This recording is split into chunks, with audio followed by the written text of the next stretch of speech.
పరలోకమందున్న మా కన్న తండ్రి, మీ యొక్క ఘనమైన శ్రేష్టమైన అతి పరిశుద్ధమైన నామమునకు స్తుతులు స్తోత్రులైనా తండ్రి. ఈ సమయంలో ఇంతవరకు కూడా ప్రార్థన యందు, పాటల యందు, కంఠస్వాక్యల యందు మిమ్మల్ని కనపరిచినాం తండ్రి. తండ్రి, ఈ సమయంలో మీ యొక్క వాక్య భాగాన్ని మేము ధ్యానించుకొని పోవచ్చుండగా మాకు మంచి సమయోచితమైన జ్ఞానాన్ని ఇవ్వమని వేడుకొంచున్నాం తండ్రి. మీ యొక్క వాక్యాన్ని ఎలా ఆలోచించాలో, ఎలాగ అర్థం చేసుకోవాలో మాకు నేర్పించమని వేడుకొంచున్నాం నాయన తండ్రి. చెబుతున్న ప్రతి మాటను కూడా ఆలోచన చేస్తూ వినడానికి కృప దయచేస్తారని తండ్రి. అలాగే చెబుతున్న నాకు మీ యొక్క పరిశుద్ధాత్మ యొక్క సహాయాన్ని అనుగ్రహించమని వేడుకొంచు. ఈ ప్రార్థన యేసుక్రీస్తు నామములో అడిగి వేడుకొంచున్నాము తండ్రి. ఆమేన్, ఆమేన్. చేరు వచ్చిన దేవుని పిల్లలైన మీ అందరికీ ప్రభువైన యేసుక్రీస్తు నామములో నా హృదయపూర్వకమైనటువంటి వందనాలు తెలియజేస్తున్నాను. అందరికి కూడా మన దేవుడిచ్చిన మహాకృపను బట్టి మరి ఈ యొక్క నూతన దినములో మరి దేవుని యొక్క మాటలను ధ్యానించుకున్నటకు దేవుడిచ్చిన గొప్పదైన భాగ్యాన్ని బట్టి దేవునికి స్తుతులు చెల్లిస్తూ మరి దేవుని యొక్క మాటలను, కొన్ని విషయాలను మనం చాలా జాగ్రత్తగా ఆలోచించేద్దాం. మరి క్లైమేట్ అంతా కూడా కొద్దిగా చల్లగా ఉండటం వల్ల ప్రతి ఒక్కరికి మత్తుగా ఉంది కాబట్టి కొద్దిగా జాగ్రత్త పడుతూ వాక్యాన్ని విద్దాం. నిద్ర మత్తులో అందరి ముఖాలు అలాగే కనబడుతున్నాయి నాకు కాబట్టి సిద్ధ మనసుతో వాక్యాన్ని అనేది విందాం. సిద్ధ మనసుతో వాక్యం వినలేదనుకో వాక్యం అనేది మనకు అర్థం కాదు. కాబట్టి కొద్ది జాగ్రత్తగా మెలకువతో, నిద్రమేం పోలేదు కానీ ఇంకా మెలకువతో మనం ఉండాలి. ఎందుకంటే అపవాదిగాడు ఎలాగ ఉంటాడు, ఎప్పుడు కూడా గర్జించే సింహం వల్లే వెతుకుతూ తిరుగుతూనే ఉంటాడు. ఎనీ టైం మన పక్కనే ఉంటాడు, కనిపించడు. ఆడు మన పక్కనే ఉంటాడు, మన పక్కనే మనకు పాపం చేయడానికి ఎనీ టైం వాడు పక్కనే ఉంటాడు కదా. మన బైక్లో వెళ్ళిపోతున్నా మన పక్కనే కూర్చేంటాడు, ఆటోలో వెళ్ళిపోతున్నా మన పక్కనే ఉంటాడు.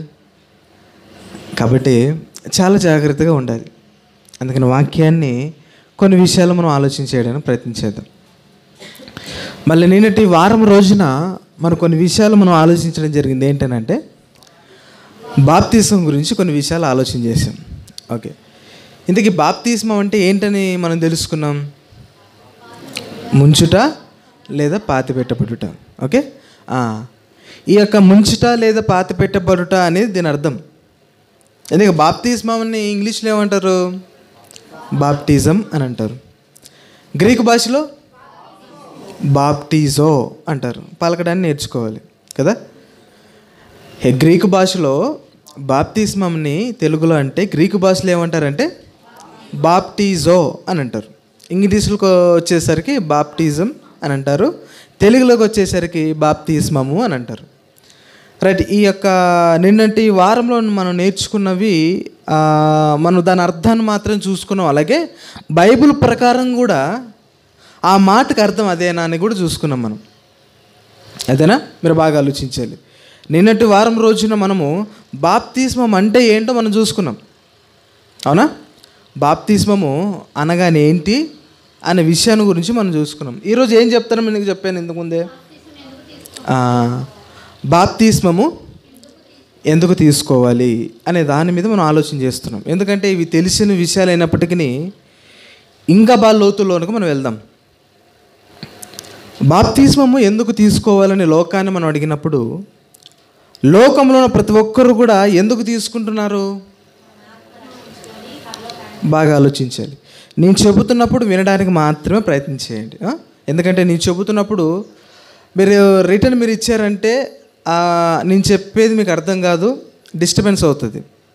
అందుకని నేను చెబుతున్నప్పుడు చాలా జాగ్రత్తగా వినడానికి మనం ప్రయత్నించేద్దాం. ఓకే, బాప్తిస్మము అనగానే ఏంటో మనం నిన్న వారం చూసుకున్నాము. బాప్తిస్మం ఎందుకు తీసుకోవాలి అనే విషయాన్ని మనం ఆలోచన చేసినప్పుడు లోకస్తులు ఎలా తీసుకుంటున్నారు చాలామంది అంటే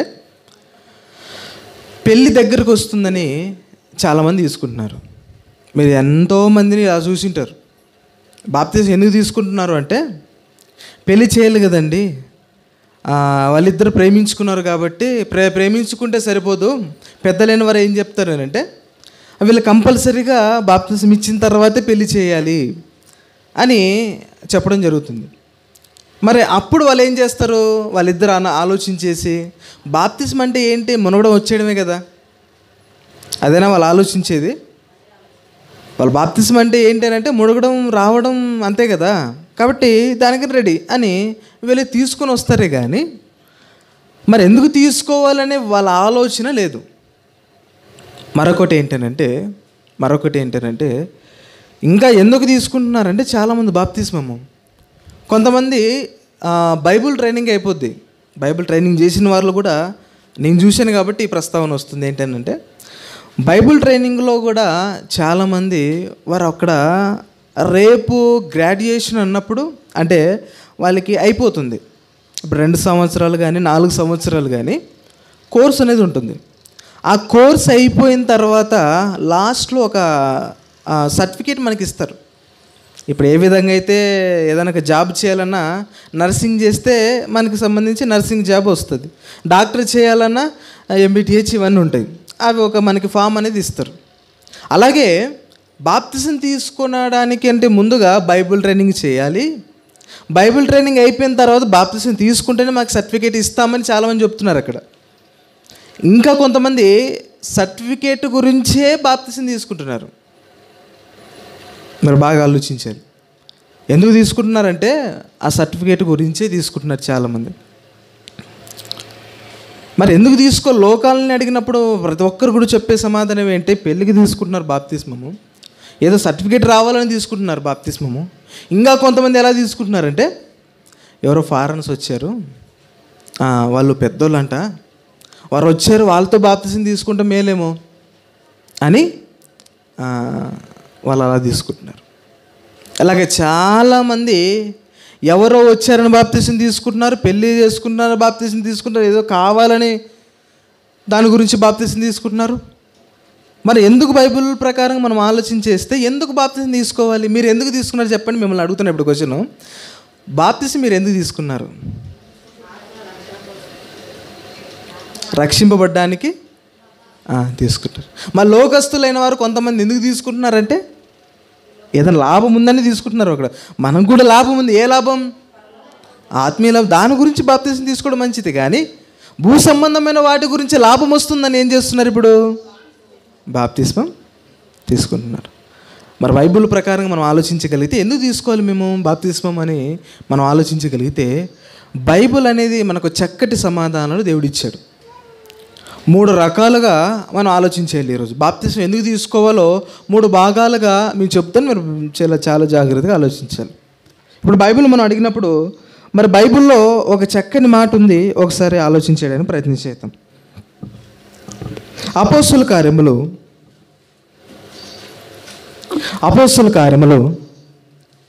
2వ అధ్యాయము మనం బాప్తిసం ఎందుకు తీసుకోవాలో ఇక్కడ చక్కటి మాట దేవుడు రాయించాడు. ఒకసారి చూద్దాం. ఇక్కడ కూడా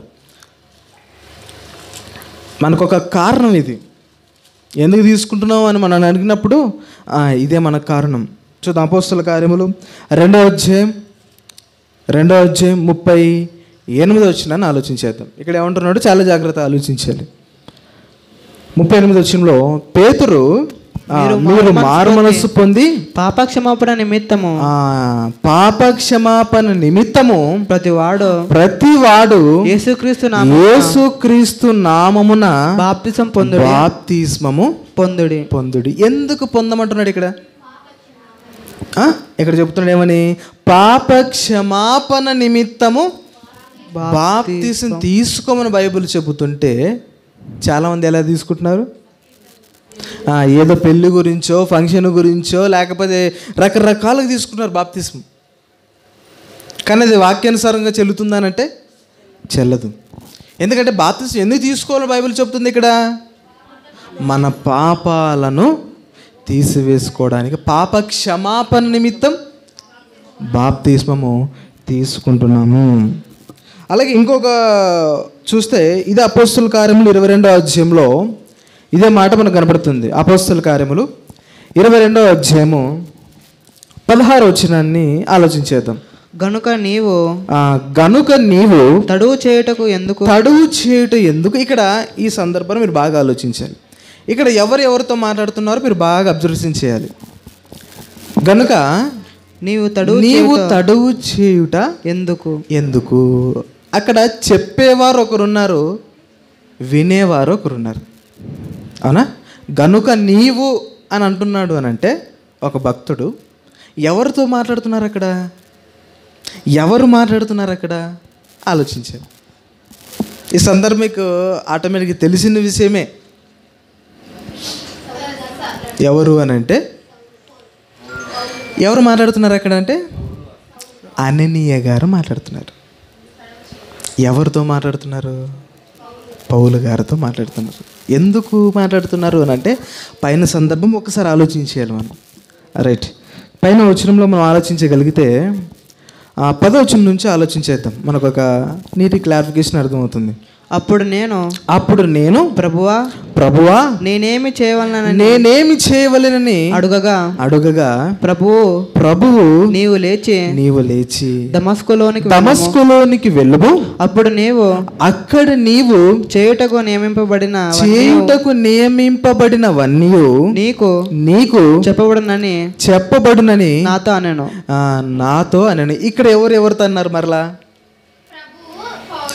యేసుక్రీస్తు వారు సౌలు గారితో పౌలు గారితో అన్నారు. అంటే సందర్భం ఏంటి అక్కడ అని అంటే అక్కడ మొత్తం దమస్కు మార్గంలో వెళ్తున్నారు. ఎందుకు? పౌలు గారు అంతా కూడా సౌలు గారు అంతా కూడా క్రైస్తవులని హతం చేయడానికి, చంపడానికని వెళ్ళిపోతున్నారు. మొత్తం గ్యాంగ్ మొత్తం కూడా వెళ్ళిపోతుంది. సౌలు గారి గ్యాంగ్ మొత్తం కూడా వెళ్ళిపోతున్నప్పుడు ఎవరు ప్రత్యక్షం అవుతారు? అప్పుడు యేసుక్రీస్తు వారు ప్రత్యక్షమైనప్పుడు ఇంకా మొత్తం కూడా ఆ సందర్భం ఇది. అప్పుడు మాట్లాడుతున్న క్రమంలో నువ్వు పలానా మరి దమస్కుకి వెళ్ళమని చెబుతాడు. 11వ వచనంలో చూద్దాం. ఆ వెలుగు యొక్క ప్రభావం వలన నేను చూడలేకపోయినందున నాతో ఉన్నవారు నన్ను నడిపింపగా దమస్కులోనికి వచ్చి తిని. యేసుక్రీస్తు వారు కలిగిన వెంటనే ఆయనకి ఏమైపోయి ఆ వెలుగుకి కళ్ళు పోయాయి. ఎందుకనంటే ఈ కళ్ళు ఎంతవరకు చూడగలవు అంతవరకు చూడగలవు కదా. మీరు ఎండాకాలంలో అంతెందుకు మధ్యాహ్న కాలంలో సూర్యుడు చూస్తారంటే చూడలేం మనం. ఎందుకంటే ఈ యొక్క కళ్ళు కెపాసిటీ అంతవరకే ఉంటుంది కదా. ఎక్కువ చూసామనుకోండి ఫెయిల్ అయిపోతుంది. ఈ యొక్క కళ్ళు లిమిట్ పెట్టేసాడు దేవుడు. అందుకని ఈ నేత్రాలతో ఆత్మను చూడలేం మనం కదా. అందుకని ఇక్కడ యేసుక్రీస్తు కనబడిన వెంటనే ఆయన కళ్ళిపోతాయి. ఎందుకంటే ఆ వెలుగు ఈ కళ్ళతో చూడలేం. ఫీజులు వెళ్ళిపోయినాయి. ఇక ఆ పౌలు గారి యొక్క కళ్ళు పోయాయి. అప్పుడు ఎక్కడికి వెళ్ళమని చెప్తాడు? దమస్కు వెళ్ళిపోయిన తర్వాత అక్కడ ఎవరు తీసుకుని వెళ్తారంటే పక్క వాళ్ళు వచ్చారు కదా ఆయనతో పాటు, ఆయన తీసుకుని వెళ్ళిపోతారు వాళ్ళందరూ కూడా. తర్వాత అంతటా ధర్మశాస్త్రము చెప్పున భక్తిపరుడును అక్కడ కాపురమున్న యూదులందరి చేత మంచి పేరు పొందువాడైనను. ఎవరబ్బాయి మంచి పేరు పొందినవాడు అని అంటే అననీయ గారు. అంటే అననీయ గారు గురించి కూడా ఎంత చక్కగా రాయించాడు ఇక్కడ 11వ వచనంలో. ఆ వెలుగు 12వ వచనంలో అంతటా ధర్మశాస్త్రము చెప్పిన భక్తిపరుడు. అంటే ధర్మశాస్త్రం చెప్పిన చాలా ఆజ్ఞలను గైకొని భక్తిగా జీవించే వ్యక్తి ఎవరు అంటే అక్కడ అన్నయ్య గారు. ఇంకేమంటాడు అక్కడ కాపురం ఉన్న ఎక్కడ అక్కడ చెబుతూ అక్కడ కాపురమున్న యూదులందరి చేత మంచి పేరు పొందిన వాడైన అననీయను ఒకడు నా యొద్దకు వచ్చి నిలిచి. ఎవరి దగ్గరకు వచ్చారు? ఇప్పుడు సౌలు గారి దగ్గరకు వచ్చారు కదా. ఎందుకు వచ్చారు? అక్కడ చెప్పారు అక్కడికి వెళ్ళమని చెప్తాడు అంతవరకే. అక్కడికి ఒకరు వస్తారని అంతవరకు పూర్తి క్లారిఫికేషన్ అని చెప్పలేదు. అక్కడికి వెళ్ళిన తర్వాత అననీయ గారు రావడం ఏం జరుగుతుంది, తర్వాత ఆయన ఎందుకు రావడం అని అంటే 2 విధాలుగా అక్కడ మనకు కనిపిస్తుంది. ఒకటి ఈ కళ్ళు బాగుపరచడానికి వచ్చారు. రెండవది ఏంటంటే బాప్తీసం ఇవ్వడానికి వచ్చారు. అదే చెప్తాడు కింద. సౌలా సౌలా సహోదరా సహోదరా దృష్టి పొందుమని నాతో చెప్పగా ఆ గడియలోనే నేను దృష్టి పొంది అతన్ని చూచి తిని. అసలు సౌలు గారిని ఏమని పిలుస్తున్నాడు అక్కడ? సౌలా సహోదరా. సౌలు గారు అప్పట్లో అందరంటే ఆయనకు భయం. అసలుకి ఆయనంటే అందరికీ భయం. అసలుకి ఈ అననీయ గారు ఎంత ధైర్యంగా వెళ్ళిపోయిండాలి చెప్పండి మీరు. అసలుకి సౌలు గారి దగ్గరికి వెళితేనే అసలుకి ఆయన ఉద్దేశం ఏంటి? సౌలు గారి ఉద్దేశం క్రైస్తవులను చంపడానికే కదా ఆయన వచ్చాడు. కానీ ఈ అననీయ గారు ఎంత ధైర్యంగా ఆయన దగ్గరికి వెళ్ళి ఆయనతో మాట్లాడుతున్నాడు మనం అర్థం చేసుకోవాలి. అంతేందుకండి, మన దగ్గరికి వచ్చి ఉగ్రవాది దగ్గరికి మనం వెళ్ళమన్నాడు అనుకో దేవుడు, మనం భయపడుతూ వెళ్ళిపోతామా, హ్యాపీగా వెళ్ళిపోతామా? కదా. బిన్ లాడెన్ బ్రతికుండి మన సంఘాన్ని అక్కడి దగ్గరికి వెళ్ళి మార్చమని చెప్పాడు అనుకో, అసలు మన భయం ఎలా ఉంటుందో తెలుసా? ఏ క్షణం ఎలాగుంటుందో. ఆయన చేతుల్లో ఏం బైబిల్ ఉంటుందా? కానీ స్పాట్ అంతే. కానీ పౌలు గారి చేతిలో ఏముంటుందో తెలిసి ఎప్పుడుగా ఖడ్గం అనేది ఉంటుంది, ఇక ఆయుధం లేపేయడానికి. ఎందుకు? ఆయన ఉద్దేశం తప్పట్లో. అలాంటి వ్యక్తి దగ్గరికి వెళ్ళి సహోదరుడా అంటున్నాడంటే ఆయన గుండె ధైర్యం ఏంటో మనం అర్థం చేసుకోవాలి కదా. ఆయన ధైర్యంగా వెళ్ళి మాట్లాడుతున్నాడు, నా సహోదరా ఏమంటాడో తెలుసు. తర్వాత 13వ వచనంలో దృష్టి పొందుమని నాతో చెప్పగా ఆ గడియలో నేను దృష్టి పొంది అతన్ని చూచి తిని. అప్పుడు అతడు మన పితరులైన దేవుడు తన చిత్తము తెలుసుకొనుటకు ఆ నీతిమంతును చూచుటకును ఆయన నోటి మాట వినుటకును నిన్ను నియమించి ఉన్నాడు. కాబట్టి నీవు కన్న వాటిని గూర్చి విన్న వాటిని గూర్చి సకల మనుషుల ఎదుట ఆయనకు సాక్షివై ఉందువు. ఇక్కడ సౌలు గారితో అన్నయ్య గారు మాట్లాడుతున్నారు అంతా కూడా. ఎందుకంటే నువ్వు యేసుక్రీస్తు వారు చూసావు, ఆయన ఏమన్నారో విన్నావు, ఇంకా నువ్వేం చేయాలిక?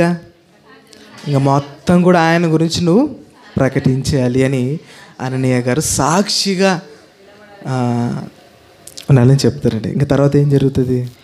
గనుక నీవు తడువు చేయుట ఎందుకు లేచి ఆయన నామమును బట్టి ప్రార్థన చేసి బాప్తిస్మము పొంది నీ పాపములను.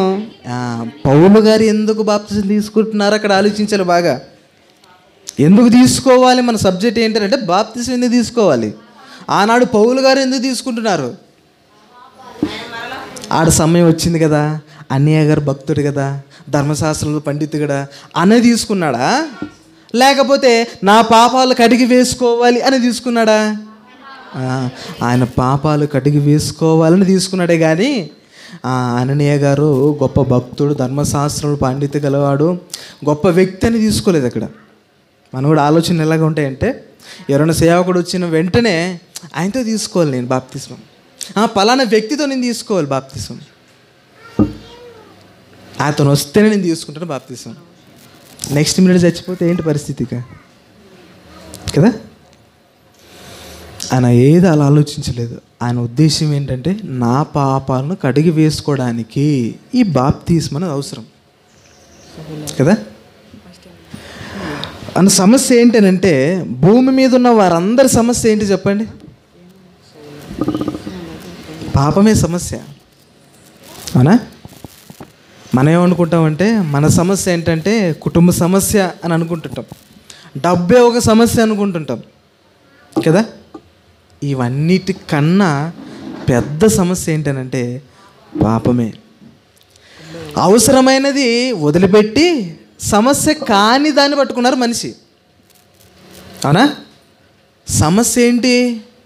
మనం చనిపోయిన తర్వాత దేవుని దగ్గరికి వెళ్ళాలి, అదే మన ఆలోచన. మన సమస్య ఉంది మధ్యలో, పాపం అనేది సమస్య ఉంది. అక్కడ వెళ్ళాలంటే పాపంతో వెళ్ళగలమా? వెళ్ళలేం. మరేం చేయాలి మనం?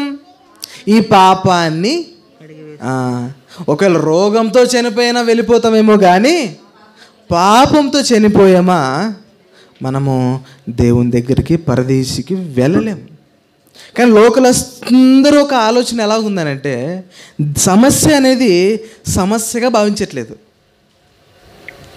ఈ పెద్ద సమస్యనే పెద్ద సమస్య కాదులే అనుకుంటున్నారు.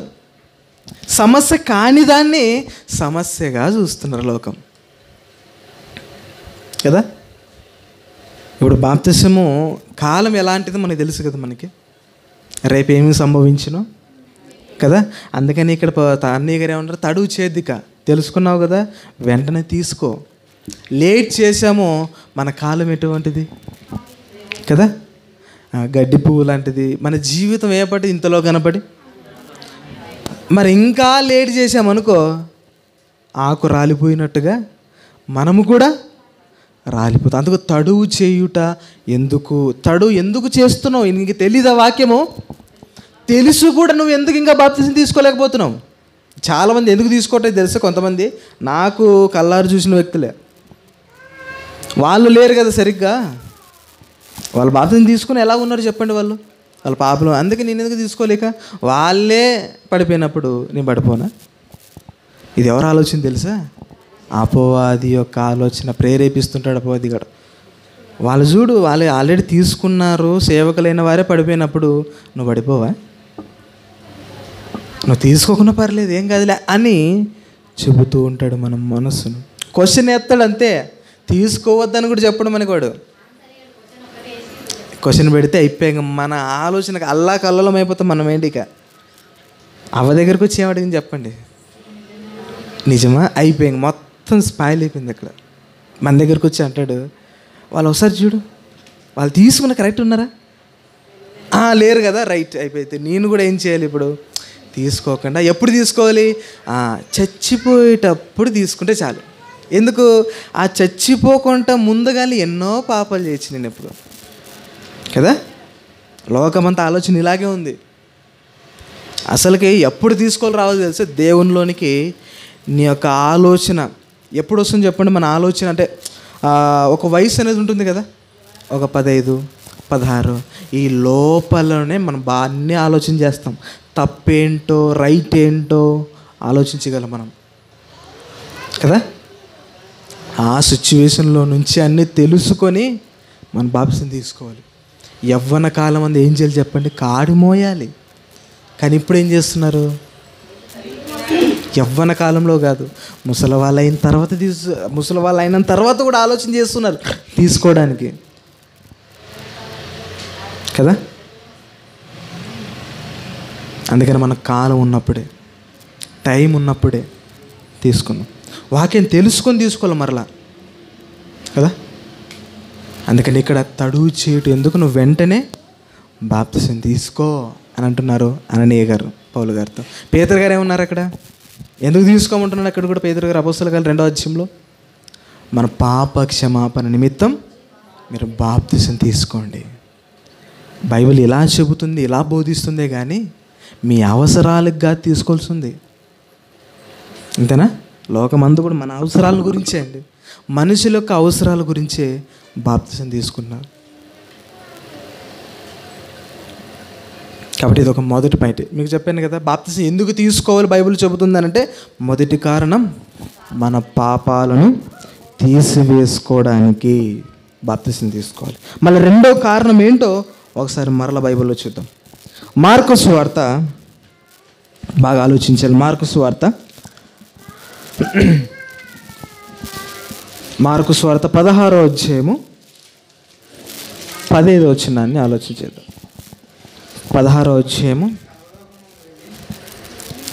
మరియు 16వ అధ్యాయం 15వ వచనాన్ని ఆలోచించేద్దాం. మరియు మీరు సర్వలోకమునకు వెళ్ళి సర్వ సృష్టికి సువార్తను ప్రకటించుడి. నమ్మి బాప్తిసం పొందినవాడు రక్షింపబడును. నమ్మని వానికి శిక్ష విధింపబడును. తర్వాత నమ్మిన వారి వలన పైన వచ్చంలో 16వ వచనంలో నమ్మడం వల్ల మనకి ఏమొస్తుంది చెప్పండి అక్కడ? రక్షణ అనేది వస్తుంది. ఫస్ట్ పాయింట్ ఏం చూసుకున్నాం? బాప్తిసం పొందడం వలన మనకి ఏమొస్తుందని చూసుకున్నాం. అక్కడ పాపక్షమాపణ కలుగుతుంది. అవునా? రెండో పాయింట్లో ఏంటి? ఎందుకు బాప్తిసం తీసుకోవాలి అని అంటే మన రక్షింపబడడానికి. అవునా? మన రక్షింపబడడానికి బాప్తిసం తీసుకోవాలి. అందుకనే ఆ బైబిల్లో ఒక మాట అని ఉంటుంది, రక్షణను శిరస్త్రాణమును మనం ఏం చేయాలి చెప్పండి? ధరించుకోవాలి. దాన్నే హెల్మెట్ అంటారు. అంతేనా? శిరస్త్రాణం అనే దాన్ని తెలుగులో అంటే ఇంగ్లీష్లో వచ్చేసరికి జనరల్గా హెల్మెట్ అంటారు. హెల్మెట్ మీరు ఎప్పుడెప్పుడు ధరిస్తారు చెప్పండి? ప్రయాణం ఉన్నప్పుడు, బైక్లో ఉన్నప్పుడు ప్రతిసారి అది ధరిస్తాం. ప్రయాణం అయిపోయిన తర్వాత ఏం చేస్తాం కదా? అంటే మనకు ఒక విషయం మనకు అర్థమవుతుంది. ఎప్పటి వరకు మనం రక్షించాలంటే ఎంతవరకు ఉండాలి? అంతవరకు. ఆ రక్షణ శిరస్త్రాణము ఒక వారం రోజులు పెట్టుకుంటే సరిపోతుందా? ఒక నెల రోజులు పెట్టుకుంటే సరిపోతుందా? లేకపోతే ఒక సంవత్సరం పెట్టుకుంటే సరిపోతుందా? ఎప్పటి వరకు పెట్టుకోవాలి? మరణించేంత వరకు అది పెట్టుకొని ఉండాలి. లేదండి నేను పెట్టుకోనంటే ప్రమాదం ఎవరికి? మనకే కదా. హెల్మెట్ పెట్టుకోకుండా ప్రయాణం చేస్తే ప్రమాదం ఎవరికి చెప్పండి? పెట్టుకోనని వారికే కదా. లేదండి నేను ప్రయాణంలో ఉన్నప్పుడు తీసేస్తాను, ప్రయాణం లేనప్పుడు నేను పెట్టుకుంటానంటే పరిస్థితి ఏంటి చెప్పండి? ఇక కదా. సురక్షితంగా ఉండాలి అని అంటే, ఈ రక్షణలోనికి రావాలంటే బాప్తిసం తీసుకోవాలి. అవునా? అందుకని ఈ రక్షణ శిరస్త్రాణమును మనం ధరించుకోవాలి. ఎప్పుడు ధరించుకుంటాం చెప్పండి మనకు? ఎప్పుడు ఈ యొక్క శరీరానికి అంటే ఆత్మీయ శరీరానికి ఎప్పుడు కవచాలుగా సేఫ్టీగా మనం ఎప్పుడు తీసుకుంటాం చెప్పండి? ఎప్పుడైతే బాప్తిసం తీసుకుంటామో అప్పుడు మనం అన్నీ ధరించుకుంటాం కదా. మొత్తం కూడా బాడీకి సంబంధించి ఒక లిస్ట్ చెప్తాడు కదా, మీరు ఏమేమి ధరించుకోవాలో కాలికి, తలకు, బాడీకి మొత్తం కూడా చెప్పేస్తాడు మీకు. ఎందుకు? మీరు రక్షింపబడాలి అని అంటే ఇవన్నీ జాగ్రత్తలు తీసుకోవాలి. అలాగే మనం రక్షింపబడాలి అంటే మనం ఏం చేయాలంటే ఇక్కడ బాప్తిసం పొందాలి. అది ఇక్కడ చెప్తున్నాడు. ఇక్కడ 16వ అధ్యాయం 16వ వచనం ఏమంటున్నాడు? నమ్మి బాప్తిసం పొందినవాడు నమ్మి బాప్తిస్మము పొందిన వాడు రక్షింపబడతాడు. అంటే మనము బాప్తిసం ఎందుకు తీసుకోవాలి అని మనం అడిగినప్పుడు రెండో పాయింట్ ఏంటంటే రక్షింపబడడానికి మనం బాప్తిసం తీసుకోవాలి. ఇదే మాట మరొక దాంట్లో మనకు కనబడుతుంది. ఏంటంటే పేతురు రాసిన మొదటి పత్రిక చూద్దాం. పేతురు రాసిన మొదటి పత్రిక 3వ అధ్యాయము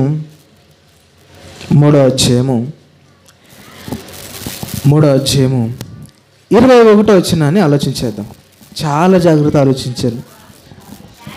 ఆ పేతురు రాసిన మొదటి పత్రిక 3వ అధ్యాయం 21వ వచనంలో దానికి సాదృశ్యమైన బాప్తిస్మము దేనికి సాదృశ్యం? రొట్టెకి కాదు. ఇక్కడ ఈ మాట చెబుతున్నాడంటే మనం పైకి వెళ్ళాలి కొద్దిగా. దానికి అన్నాడు అని అంటే దేనికి అని మనం క్వశ్చన్ రావాలి మనలో. అందుకే దేనికి సాదృశ్యం అంటున్నాడు ఇక్కడ చూడాలి. మనం ఒకసారి బైబిల్లో చూద్దాం. మనకు అర్థం కావడానికని 13వ వచనం నుంచి ఆలోచన చేయాలి. మీరు మంచి విషయములలో ఆసక్తి గలవారైతే మీకు హాని చేయగలవాడెవడు? మీరు ఒకవేళ బాగా ఆలోచించాలి. మీరు మంచి విషయములలో ఆసక్తి గలవారే ఉంటే మీకు హాని చేయగలవాడు ఎవడు?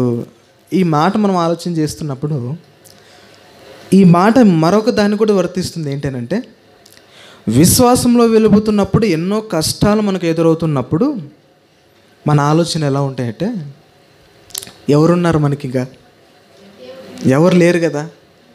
భయపడుతూ అడుగులు వేస్తుంటారు ఆత్మీయ జీవితంలో. అలాంటి వారికి ఈ యొక్క ఆన్సర్ ఏంటంటే మీకు హాని చేయగలవాడు ఎవడు? ఎందుకంటే ఇంత ఎవడు అని మాట్లాడుతున్నప్పుడు మన వెనకలు ఉన్నది ఎవరో ఆలోచించాలి కదా. మన ఆత్మీయులు బ్రతుకుతున్నప్పుడు శరీరాన్ని హాని చేయొచ్చేమో కానీ నిన్ను ఆత్మలో నుంచి మరి దిగజార్చేవాడు ఎవ్వరు భూమి మీద లేరు. కాబట్టి ఈ పక్షాన ఎవరున్నారు? దేవుడున్నాడు. కాబట్టి మిమ్మల్ని హాని చేసేవారు ఎవ్వరు లేరు. మీరు ధైర్యంగా వెళ్ళండి అని చెప్తున్నాడు. ఇంకేమంటున్నాడు 14వ వచనంలో, మీరు ఒకవేళ నీతి నిమిత్తము శ్రమపడినను మీరు ధన్యులే. ఎందుకు ఎప్పుడు ధన్యులుగా అయిపోతా ఉంటాం మనం? నీతి నిమిత్తము శ్రమ పడినప్పుడు మనం ధన్యులుగా అయిపోతాం. ఇదే మాట ఇంకో దగ్గర కూడా ఉంటుంది. మత్తయి 5:4-5 వచనాలు మనకు కనపడుతుంది.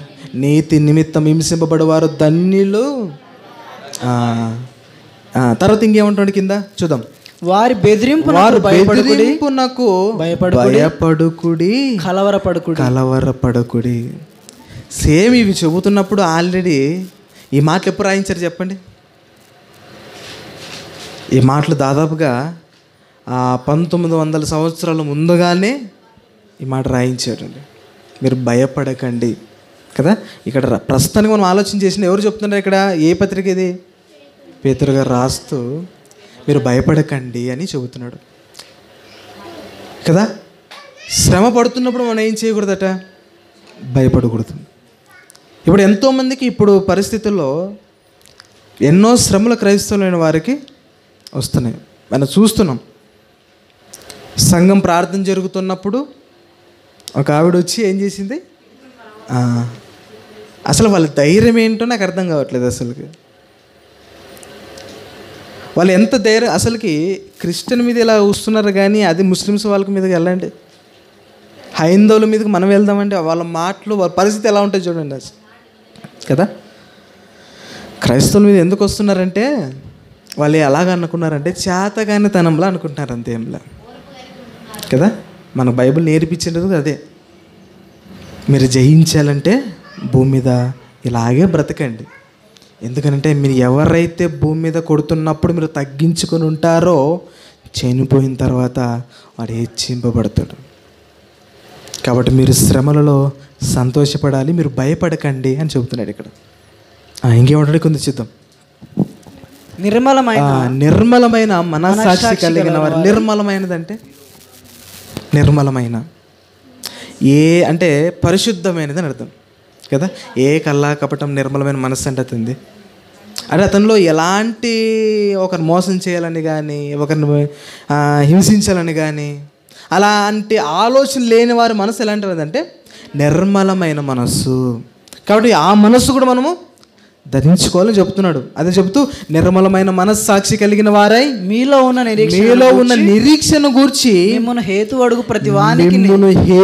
అడుగు ప్రతి వానికి సాత్వికముతోను భయముతోను సమాధానము చెప్పుటకు ఎల్లప్పుడు సిద్ధముగా ఉండి హృదయముల యందు క్రీస్తును ప్రభువుగా ప్రతిష్ఠించుడి. అప్పుడు మీరు దేని విషయమై దుర్మార్గులని దూషింపబడుదురో దాని విషయమై క్రీస్తునందున్న మీ సత్ప్రవర్తన మీద అపనిందలు వేయువారు సిగ్గుపడుతురు. వాళ్ళు ఆల్రెడీ వేసేవారు ఆటోమేటిక్గా సిగ్గుపడేస్తారు ఎప్పటికైనా సరే కదా. కాబట్టి మీరు ఎలా ఉండాలి తెలుసా? సిద్ధ మనసుతో ఎల్లప్పుడూ ఎలా ఉండాలి? ఎలా ఉండమని చెప్తున్నాడు ఇక్కడ? ఎల్లప్పుడూ సిద్ధముగా ఉండాలి. దేనికి సిద్ధంగా ఉండాలి? శ్రమలు ప్రదించడానికి సిద్ధంగా ఉండాలి. ఇక్కడ అడుగు ప్రతి వానికి సాత్వికముతో సమాధానము చెప్పుటకు ఎల్లప్పుడూ సిద్ధముగా ఉండామని మనకు వాక్యం చెబుతుంది. మన దేనికి సిద్ధం ఉన్నాం చెప్పండి? దీనికి కరెక్ట్గా ఆలోచన చేసి దీనికి సిద్ధంగా ఉన్నాం మనం. సాత్వికతంతో చెప్పేటటువంటి సమాధానాలు ఇలా సిద్ధంగా మనం ఉన్నామో చెప్పండి. దేనికి సిద్ధంగా ఉన్నామో తెలుసా? మనం రేపు పెళ్ళి అనగానే 2 రోజుల ముందే సిద్ధపడతాం అనా? ప్రార్థన అనగానే ఈరోజు ఎన్ని గంటలకు వచ్చారు కదా. ప్రార్థనకే సిద్ధ మనసు లేకపోతే మన ఆత్మీయ జీవితానికి ఎలా సిద్ధ మనసు ఉంటుంది చెప్పండి మనం? అందుకని సిద్ధ మనసుతో మనం ఉండాలి. ఇంకా ఏముంటాడు కింద? 18వ వచనంలో దేవుని చిత్తములాగున ఎడల కీడు చేసి శ్రమపడుట కంటే మేలు చేసి శ్రమపడుటయే బహు మంచిది. ఏలయనగా మనలను దేవుని యొద్దకు తెచ్చుటకు అనీతిమంతుల కొరకు నీతిమంతుడైన ఏ క్రీస్తు శరీర విషయంలో చంపబడి ఆత్మ విషయంలో బ్రతికింపబడి పాపముల విషయంలో ఒక్కసారి శ్రమపడెను. ఇక్కడ ఒక క్లూ మనకు దొరుకుతుంది. యేసుక్రీస్తు వారు చనిపోయారా అనంటే చనిపోయారు. అక్కడ మనకు అక్కడ సిలువ వేస్తున్నప్పుడు ఒక సాదృశ్యం మనకు కనపడుతుంది. అక్కడ యోనా గారి సాదృశ్యం. యోనా గారు ఏ విధంగా అయితే చేప కడుపులో 3 రోజులు ఉండొచ్చాడో బ్రతికే, అలాగే దాని సాదృశ్యం అని అక్కడ మాట్లాడతాడు ఒక దగ్గర. అలాగే యేసుక్రీస్తు వారు కూడా మరి యొక్క గర్భంలో, ఏ గర్భంలో? భూగర్భంలో, అదే సమాధిలో 3 రోజులు ఉండి తిరిగి లేచాడు అని కొంతమంది బయట ఏమంటున్నారు తెలుసా? యేసుక్రీస్తు వారు చనిపోలేదు, ఆయన 3 రోజులు యోనా గారు చేప గడుపులో ఏ విధంగా అయితే బ్రతికున్నారో అలాగే యేసుక్రీస్తు వారు కూడా బ్రతికున్నారు అని చెప్తున్నారు అక్కడ. కానీ ఇక్కడ వాళ్ళు కూడా ఏమంటున్నారంటే బైబిల్లోనే మేము చూపిస్తామంటున్నారు కదా, బ్రతికుండలే, ఆయన చనిపోలేదు, వాళ్ళు బ్రతికే, ఆయన మర్ర శిష్యులు వచ్చి తీసుకొని వెళ్ళిపోయారు ఆయన అని ఇలాగ రకరకాలు మాట్లాడుతున్నారు. బైబిల్లోనే చూసి చెప్తామంటున్నారు. ఇప్పుడు మరి బైబిల్ మనకేం చెప్తుంది? ఇక్కడ యేసుక్రీస్తు ఏమైపోయారట? ఇక్కడ చనిపోయారట. ఆత్మ విషయంలో బ్రతికింపబడి పాపం విషయంలో ఒక్కసారి శ్రమపడను. దేవుని దీర్ఘశాంతము ఇంకా కనిపెట్టుచున్నప్పుడు పూర్వము ఇక్కడ బాగా ఆలోచించాలి. ఇది సందర్భం, ఇక్కడ బాగా ఆలోచించాలి. పూర్వము నోవాహు దినములలో సిద్ధపరచుచుండగా అవిధేయులైన వారి యొద్దకు అనగా చెరలో ఉన్న ఆత్మల యొద్దకు ఆయన ఆత్మరూపిగానే వెళ్ళి వారికి ప్రకటించెను. ఆ ఓడలో కొందరు అనగా 8 మంది నీటి ద్వారా రక్షింపబడిరి. దాని సాదృశ్యమైన బాప్తిస్మము. దేని సాదృశ్యం ఇక్కడ? ఆనాడు నోవాహు గారు కూడా రక్షింపబడ్డారా? ఎలా రక్షింపబడ్డారు? ఓడ ద్వారా. అక్కడ ప్రతి ఒక్కరు కూడా నోవాహు గారు చెప్పారు ఏమని? మీరు ఆ ఓడలోనికి రాకపోతే మీరు చనిపోతారు, మీరు రక్షింపబడరు. అలాగే ఆ నోవాహు గారు ఏ విధంగా అయితే వాళ్ళు రక్షింపబడ్డారో దానికి సాదృశ్యమే ఈ బాప్తిసం లాంటిదిగా చెప్తున్నాడు. ఇక్కడ కనెక్షన్ చేస్తున్నాడు దానికి. అంటే మన రక్షింపబడాలంటే ఎందులో ఉండాలి? రక్ష అనే ఓడలో మనం ప్రవేశించాలి. అవునా? మన ఇక్కడ కనెక్ట్ చేస్తున్నాడు చూడండి బాగా. అవునా? ఇక్కడ ఓడ అనగానే ఏంటి? ఇప్పుడు మనకి రక్షణ అనగానే ఏంటి? ఓడ. అక్కడ నోవాహు గారు ఏ విధంగా అయితే రక్షణ ఓడలో ప్రవేశించి వాళ్ళు రక్షింపబడ్డారో అలాగే ఇప్పుడు కూడా మనము బాప్తిసం ద్వారా రక్షణ ఓడలోనికి రావాలి, ప్రవేశించాలి. ఒకవేళ అలా ప్రవేశించలేదనుకోండి పరిస్థితి ఏమవుతుంది? ఒకవేళ ఆ నోవాహు గారు 800 రక్షించారు కదా, 800 రక్షించారు, అంత సముద్రం అంతా ఎక్కువైపోయింది, మొత్తం నీళ్ళని మునిగిపోయి. ఆ సిచ్యువేషన్లో నోవాహు గారు లోపల ఉండాలా బయటకు రావాలా? లోపల ఉండాలి కదా. లేని బయటకు వస్తానంటే ఏమవుతారు చెప్పండి? చనిపోతారు. అలాగే మనం కూడా ఏ ఓడలో ఉండాలి? మనం కూడా బాప్తిసం తీసుకున్న ప్రారంభంలో బాగుంటాం 2 సంవత్సరాల వరకు. కానీ 2 సంవత్సరాలు దాటిన వెంటనే ఓడ నుంచి అలా దిగిపోతుంటామండి. మనం దిగిపోతే ఎవరికి ప్రమాదం చెప్పండి కదా? దిగిన వారికే కదా. కాబట్టి మనం ఆలోచించాలి, మన రక్షణలో ఓడలో మనం ఉన్నామా అసలుకి, లేకపోతే ఉన్నామన్న భ్రమలో ఉన్నామా? ఆలోచించాలి. అందుకని దానికి సాదృశ్యమే చెప్తున్నాడు ఇక్కడ. ఏమంటున్నాడు ఇక్కడ?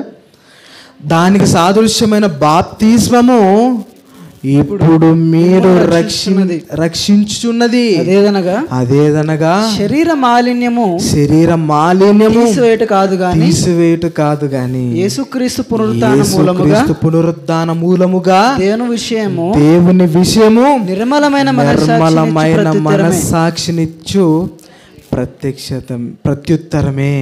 తర్వాత ఏమంటున్నాడు? ఆయన పరలోకమునకు వెళ్ళి దూతల మీదను అధికారుల మీదను సర్వశక్తుల మీదను అధికారం పొందినవాడే దేవుని కుడి పార్శ్వమున కూర్చుని ఉండాను. ఇప్పుడు యేసుక్రీస్తు వారు కూడా మనకు ఒక రక్షణ లాంటి వాడు కదా. ఇప్పుడు మనం సేఫ్ జోన్లో ఉండాలంటే ఎక్కడ ఉండాలి చెప్పండి? మనం రక్షణలో ఉండాలి. రక్షణ ఓడలో ఓడ దిగుతానంటే పరిస్థితి ఎవరికి ప్రమాదం? దిగిన వారికే ప్రమాదము.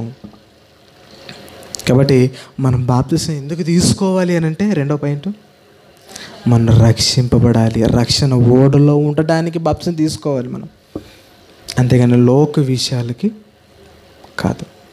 మనకు రెండు విషయాలు అర్థమైనాయి కదా. బాప్తిసం ఎందుకు తీసుకోవాలి అని అంటే, మొదటిది మన పాపాలు క్షమాపించడానికి, మన పాప క్షమాపణ నిమిత్తం మన బాప్తిసం తీసుకోవాలి. రెండవది ఏంటి? మనం రక్షింపబడాలి అని అంటే అప్పుడు మనం బాప్తిస్మము తీసుకోవాలి. మూడోది ఏంటి అని అంటే, మన బాప్తిసం తీసుకున్న తర్వాత మనకు అనుగ్రహించబడే ఒక గొప్ప వరం పరిశుద్ధాత్మ వరం. ఈ పరిశుద్ధాత్మ వరం పొందాలి అని అన్నా బాప్తిసం తీసుకోవాలి. చూద్దామంట కూడా అపోస్తల కార్యములు 2వ అధ్యాయం అదే 38 వచనంలోనే ఆ మాట ఉంటుంది. చదువుదాం మాట మరలా. పేతురు గారు చెబుతూ, మీరు మారు మనస్సు పొంది పాప క్షమాపణ నిమిత్తం ప్రతివాడును యేసుక్రీస్తు నామమున బాప్తిస్మం పొందుడి. అప్పుడు మీరు పరిశుద్ధాత్మను వరం పొందుదురు. ఏం పొందుకుంటాం? పరిశుద్ధాత్మను వరములు. నేనేమంటానని చెప్పండి? వరములు పొందుకుంటామా? వరము పొందుకుంటాం. అంతవరకే వరాలు కాదు. వరాలు వాటి వరకే, అక్కడికే బంద్ అయిపోయినాయి. ఇక నో ఎంట్రీ. ఇప్పుడు వాళ్ళు ఒకటి పరిశుద్ధాత్మ రావడమే అదొక వరం మనకి కదా. ఈయన గురించి బైబిల్లో ఒక మాట రాయించారండి. ఏంటనంటే, పరిశుద్ధాత్మని సంచకరువు ఆయన గురించి మాట్లాడుతూ సంచకరువు అనే మాట ప్రస్తావన వస్తుంది బైబిల్లో. ఎందుకు సంచకరువు అంటే ఏంటి చెప్పండి?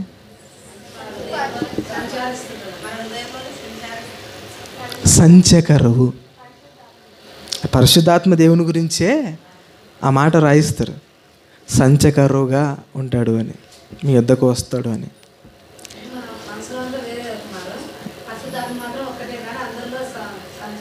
అట్లా కాదు. ఇంకా ఆలోచించండి, సంచకరువు అనగానే ఏంటి? ఈ సంచకరువుకి లోకం పెట్టుకున్నది ఏంటంటే, పరిశుద్ధాత్మ దేవుడు ఖాళీ అయిన సంచులను నింపేవాడండి, అందుకైన సంచకరువు. అంటే ఏ విధంగా అనుకుంటున్నారు తెలుసు లోకస్తులు? ఏ సంచి? డబ్బు సంచి కదా. పరిశుద్ధాత్మ వలన ఆయన సంచకౌరు ఎందుకు పేరు పెట్టారో తెలుసా మీకు? సంచులు నింపేవాడు కాబట్టి సంచకౌరు ఆయనకి అని చెబుతున్నారు లోకం. మరి ఎందుకు సంచకరువు అంటే ఏంటి అంటే, ఒక్క మాటలు చెప్తాను. ఏంటంటే సంచకరువు అంటే ఏంటనంటే అడ్వాన్స్. సంచకరువు ఏంటనంటే అడ్వాన్స్. ఎలాగానంటే, మనం చనిపోయిన తర్వాత దేవుని గురించి బ్రతికితే మనకేమి ఇస్తానన్నాడు చెప్పండి? పరలోకాన్ని, నీత జీవమును, నీతి కిరీటమును, ఇవన్నీ ఇస్తానన్నాడు. సంచకరం అంటే అర్థం ఏంటో తెలుసా?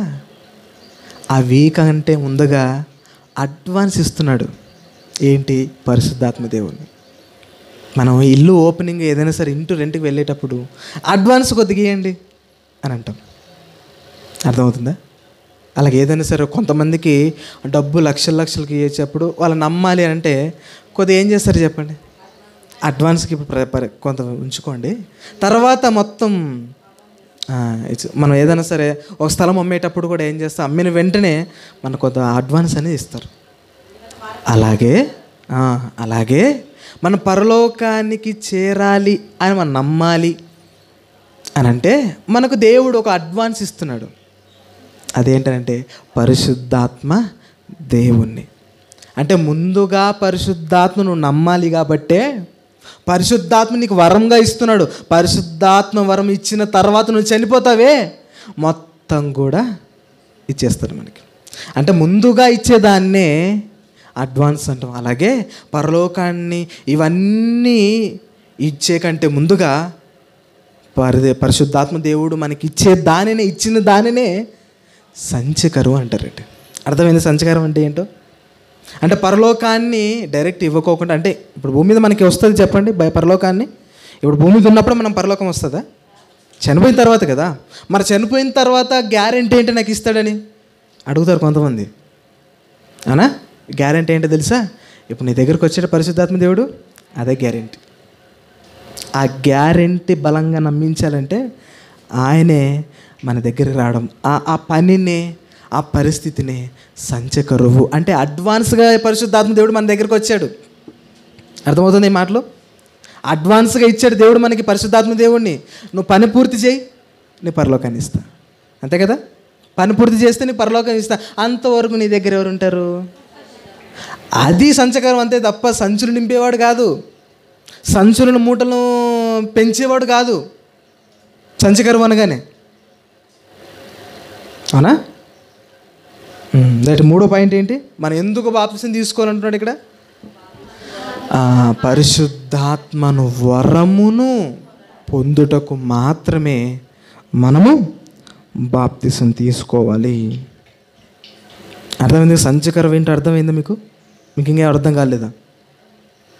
అర్థమైంది కదా అందరికీ? సంచకరం ఏంటంటే పరిశుద్ధాత్మ దేవుడు మనకు అడ్వాన్స్గా దేవుడు ఇచ్చాడు. నువ్వు బ్రతుకుతున్నావు కదా, అడ్వాన్స్ చేసి ప్రభావ నాకే అంటే ఆధారం ఏంటి ప్రభావ నీ పరలోకానికి అంటే నీ దగ్గర పరిశుద్ధాత్మ దేవుడు ఉన్నాడా? నువ్వు అలా బ్రతుకుతున్నావా? అలాగైతే నీకే ఆ పరలోకం. అడ్వాన్స్గా ఇచ్చేదాన్ని సంచకరం అంటాడండి. Okay right. ఈ 3 విషయాల ద్వారానే మనం బాప్తిసం తీసుకోవాలి.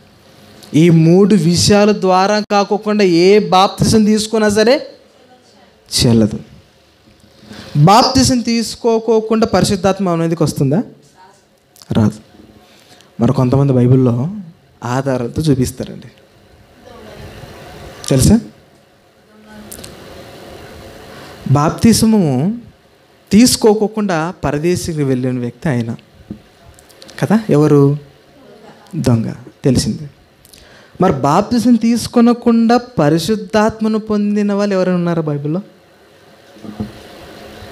ఆలోచించాలి బాగా. ఉన్నారా లేరా? తెలీదు. ఇది మంచి మాట. ఓకే. ఎవ్వరు కూడా ఆ పరిస్థితి చూడ ఎప్పుడు కూడా ప్రపంచంలో కానీ చరిత్రలో కానీ అదొక్క సందర్భము కని విని ఎరుగని సందర్భం. అది ఏంటి సందర్భం? ఒకసారి చూద్దాం. ఎందుకంటే బైబిల్లో ఒక్కసారి మాత్రమే బాప్తిసం తీసుకోకుండా పరిశుద్ధాత్మ వాళ్ళ మీదకి వచ్చింది. ఎవరబ్బా వాళ్ళు? వాళ్ళు కూడా తీసుకున్నారు. వాళ్ళు కాదు. వాళ్ళు ఎవరో? వారు కూడా వాక్యాన్ని తెలుసుకున్నవారు కూడా కాదు. అన్యుల మీదకే వచ్చిందంట. అన్యుల మీదకి బాప్తిసం తీసుకోకుండా కానీ పరిశుద్ధాత్మ దేవుడు వచ్చాడు అని అంటే దాని ఉద్దేశం ఏంటి? చూద్దాం బైబిల్ ఒక్కసారి అదొక్క మాట చూసుకున్నాం, మనం ముందుకెళ్దాం. అపోస్తుల కార్యములు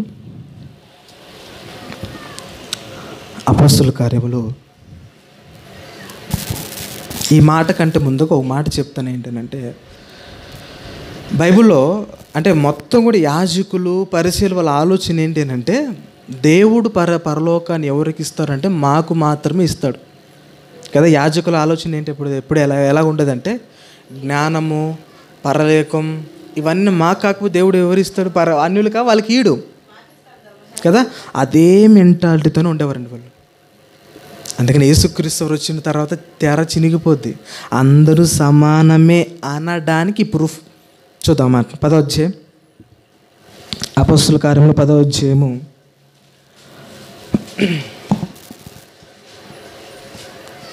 43వ వచనం నుంచి ఆలోచించేద్దాం. ఆయన యందు విశ్వాసముంచి వాడెవడో వాడు ఆయన నామమును మూలముగా పాపక్షమాపణ పొందునని ప్రవక్తలందరూ ఆయన గూర్చి సాక్ష్యం ఇచ్చుచున్నారు. పేతురు ఈ మాటలు ఇంకా చెప్పుచుండగా, ఎవరు చెప్తున్నారు ఇక్కడ? పేతురు గారు యేసుక్రీస్తు వారి గురించి మీరు మారాలి, మీరు మారితేనే రక్షణ పొందుతారు, మీరు క్రీస్తు నామములోని బాప్తిసం పొందాలి, లేకపోతే మీకు రక్షణ రాదు, కాబట్టి ఈ మాటలన్నీ చెబుతున్నారండి పేతురు గారు. చెబుతూ ఉన్న క్రమంలో చూద్దామన్నమాట. పేతురు ఈ మాటలు ఇంకా చెప్పుచుండగా, పేతురు ఈ మాటలు ఇంకా పూర్తి చేయలేదు ఇంకా, అవునా? పేతురు గారు ఇలా మాటలు చెబుతున్నారట. చెబుతూ ఉన్న క్రమంలో చెబుతుండగా బోధ విన్నవారు అందరి మీద, అతని బోధ విన్నవారందరూ, అంటే వినుకోకుండా ఉండవారి మీద బాప్తిసం రాలేదు. బాగా ఆలోచించాలి అక్కడ. విన్నవారి మీదనే వచ్చిందంట బాప్తిసం, అది పరిశుద్ధాత్మ దేవుడు. చూద్దాం అక్కడ. విన్నవారి మీదకి పరిశుద్ధాత్మ దిగాను. పరిశుద్ధాత్మ దేవుడు అంటే పరిశుద్ధాత్మ దేవుడు దిగిన వారందరూ బాప్తిసం తీసుకున్నారు అక్కడ అంటే తీసుకున్నారు. అది కూడా కింద కనపడుతుంది. చూద్దాం. సున్నతి పొందిన వారిలో పేతురుతో కూడా వచ్చిన విశ్వాసులందరూ పరిశుద్ధాత్మ వరము అన్యజనుల మీద సైతము. ఇక్కడ బాగా ఆలోచించాలి. వరములు కాదు, మరల ఇక్కడ వరము. ఓన్లీ పరిశుద్ధాత్మ ఒక్క వరం మాత్రమే. ఆయన రావడమే పెద్ద వరం. మా ఇంటికి మీరు రావడం పెద్ద వరం అండి అంటున్నాం కదా, ఎవరైనా గొప్ప వరం మా ఇంటికి వచ్చినప్పుడు. అలాగే ఇక్కడ వరము అని సంబోధిస్తున్నట్టే పరిశుద్ధాత్మ దేవుడు మాత్రమే. వరము అన్యజనుల మీద సహితం అంటున్నాడు. చూడండి, ఎవరి మీద దిగిందంటే పరిశుద్ధాత్మ దేవుడు. అసలు బైబుల్ హిస్టరీలో ఇలాంటి మాట ఎక్కడ రాయించలేదండి అసలుకి.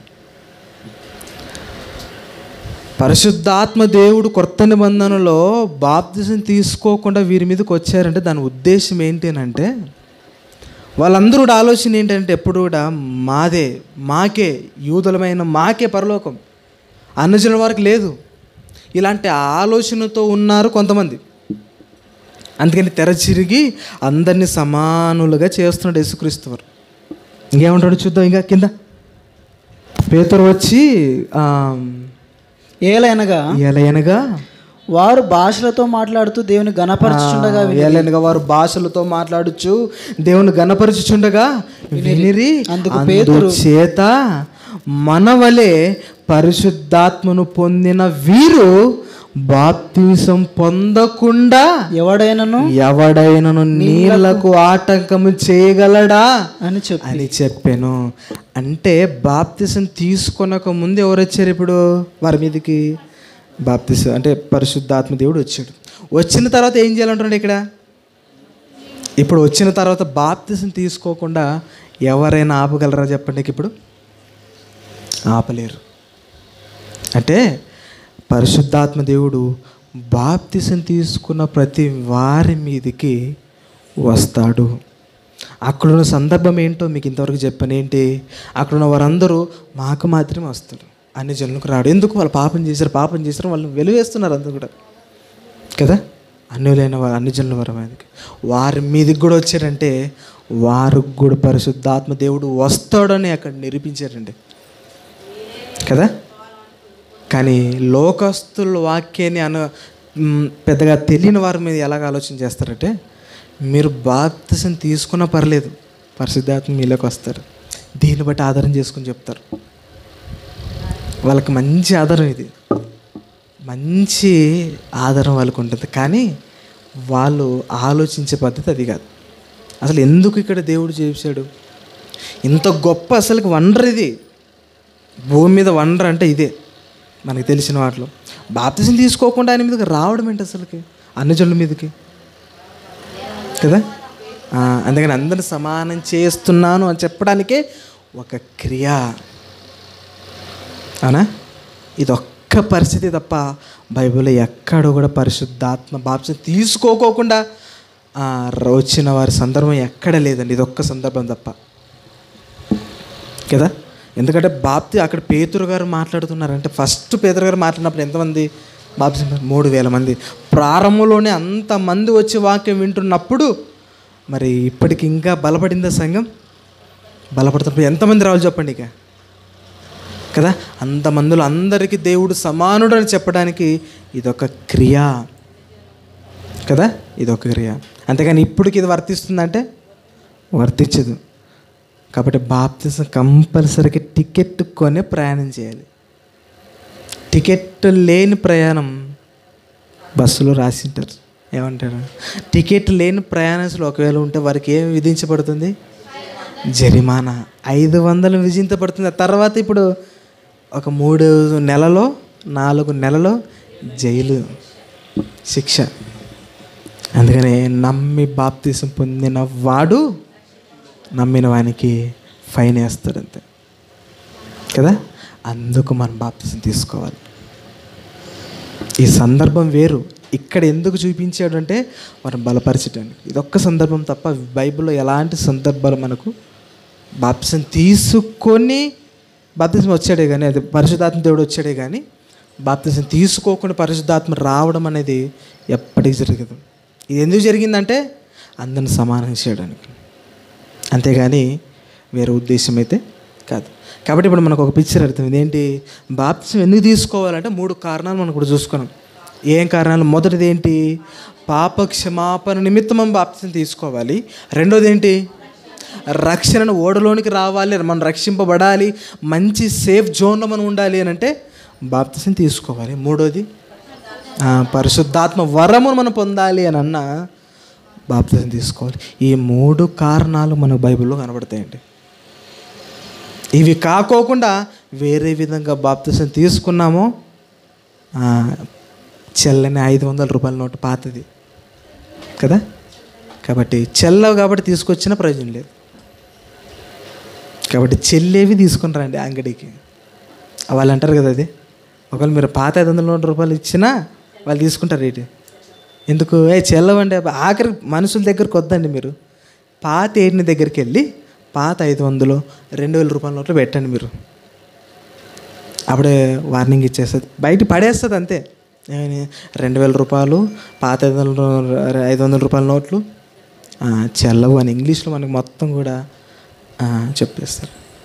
మరి చెల్లని 500 రూపాయల నోట్లు మీదే మనకి ఇంత ఉన్నప్పుడు మరి బాప్తిసం విషయంలో మన బాప్తిసం తీసుకుంటున్నది చెల్లే బాప్తిస్మేనా అసలుకి?